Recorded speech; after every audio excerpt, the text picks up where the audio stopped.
दोस्तों आज हम बात करेंगे अलवेंदर हत्याकांड की, जिस मर्डर केस ने पूरे देश को हिलाकर रख दिया।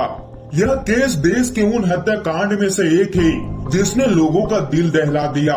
इस हत्याकांड में पहले शरीर एक ट्रेन के डब्बे में मिला और सिर बाद में जाकर समुद्र में मिला।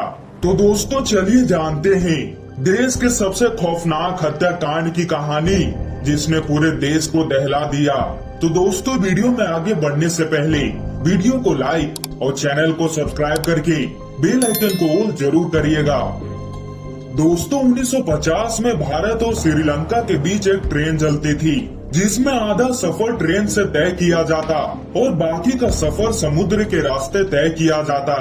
ट्रेन चेन्नई से धनुषकोटी के बीच चलती और फिर वहां से मुसाफिर श्रीलंका तक का सफर पानी के जहाज से करते। 675 किलोमीटर लंबे इस सफर को तय करने में करीब 19 घंटे का समय लग जाता था।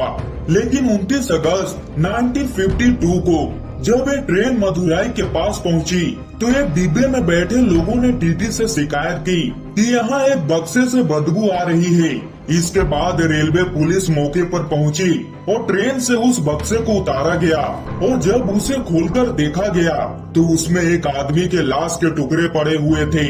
पुलिस ने लाश के निजी अंग देखे और उन्हें देखने के बाद उन्हें ये लगा कि ये लाश किसी मुस्लिम आदमी का है। और इसी बीच समुद्र के किनारे पेट्रोलिंग कर रहे एक डिब्बा समुद्र के किनारे पड़ा हुआ है। उस डिब्बे को जब खोलकर देखा गया तो पुलिस भी हैरान हो गई, क्योंकि यह डिब्बे में इंसान का कटा हुआ सिर था। 1952 में इस तरह के जघन्य अपराध देश में बहुत कम हुआ करते थे, लेकिन जब समुद्र के किनारे कटा हुआ सिर मिला तो एक खबर चेन्नई से निकलने वाले हर अखबार की सुर्खियां बन गया। पुलिस को शक था कि जो कटा हुआ सिर मिला है उसका रिश्ता ट्रेन में मिले लाश के टुकड़े से हो सकता है। और जब दोनों हिस्से का मिलान किया गया तो मिलान बिल्कुल ही ठीक निकला। ये सिर उसी लाश के टुकड़े का हिस्सा था जो ट्रेन में मिली थी। और जांच में पता चला कि इस आदमी का नाम अलवेंदर है। अलवेंदर की पत्नी को भी लाश को देखने के लिए बुलाया गया। पत्नी ने देखते ही अपने पति को पहचान लिया।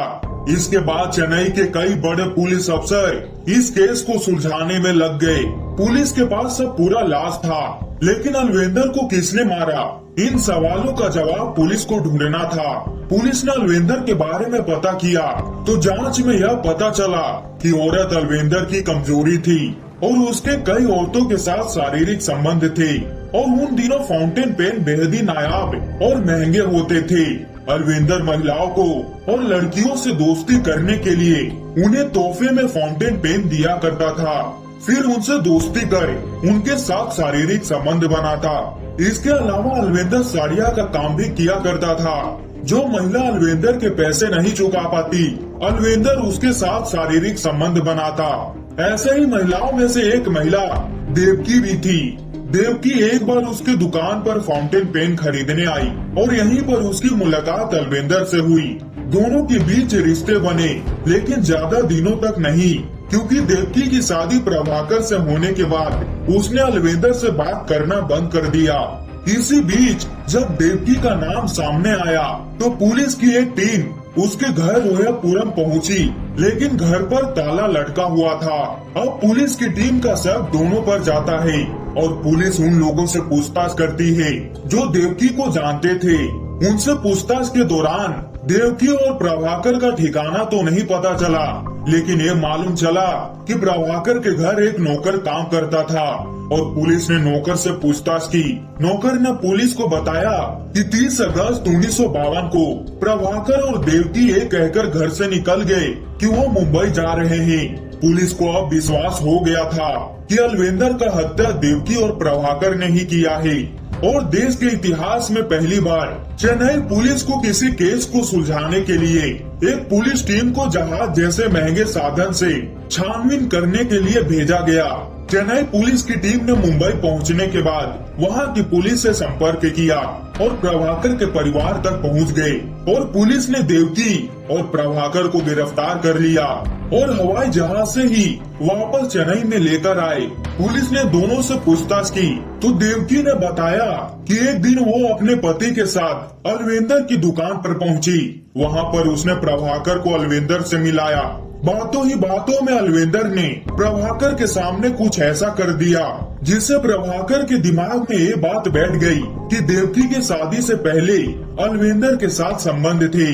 अब वो हर दिन देवकी से इसके बारे में पूछताछ करता, लेकिन देवकी ये कहकर टाल देती कि ऐसा कुछ नहीं है।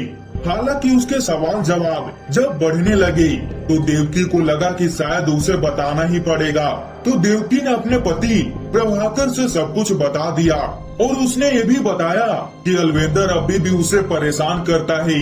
ये सुनकर प्रभाकर गुस्से से पागल हो गया और प्रभाकर ने बाजार से मालावर चाकू खरीदा। उसने देवकी को अगले दिन अलवेंदर को अपने घर बुलाने को कहा। देवकी अलवेंदर के पास पहुंची और उसने बताया कि वो घर में अकेली है, वो दोपहर के बाद उसके घर आ सकता है।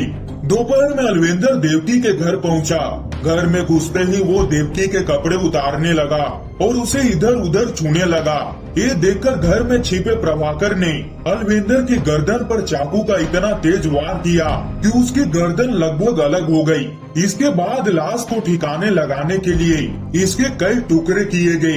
इन टुकड़ों को उसने लोहे के एक बक्से में भरे और एक ट्रेन के डिब्बे में लाद दिया और शरीर के बाकी हिस्से को ठिकाना लगा दिया, पर सिर अभी बाकी था। और 29 अगस्त की रात को प्रभाकर रोयापुरम बीच पर पहुंचा और वहां पर एक गहरा गड्ढा में अलवेंदर का सिर गाड़ दिया। और प्रभाकर को उम्मीद थी कि वह सर रेत के नीचे ही दबा रहेगा, लेकिन समुद्र की लहरों ने उसे जमीन से बाहर ला दिया। और देश के इतिहास में पहले ऐसे जघन्य अपराध का केस सुलझ चुका था और मामला कोर्ट में पहुंचा। उसके बाद 13 अगस्त 1953 को केस में फैसला सुनाया गया। कोर्ट ने प्रभाकर को 7 साल की सजा सुनाया, जबकि देवकी को 3 साल की सजा। इस फैसले को सुनकर हर कोई हैरान था और आज भी इस केस का जिक्र कई मामलों में किया जाता है। तो दोस्तों, ये था देश का उस खतरनाक हत्याकांड की कहानी जिसने पूरे देश को दहला दिया। तो दोस्तों, इस पर आपकी क्या राय है, कमेंट करके जरूर बताइएगा।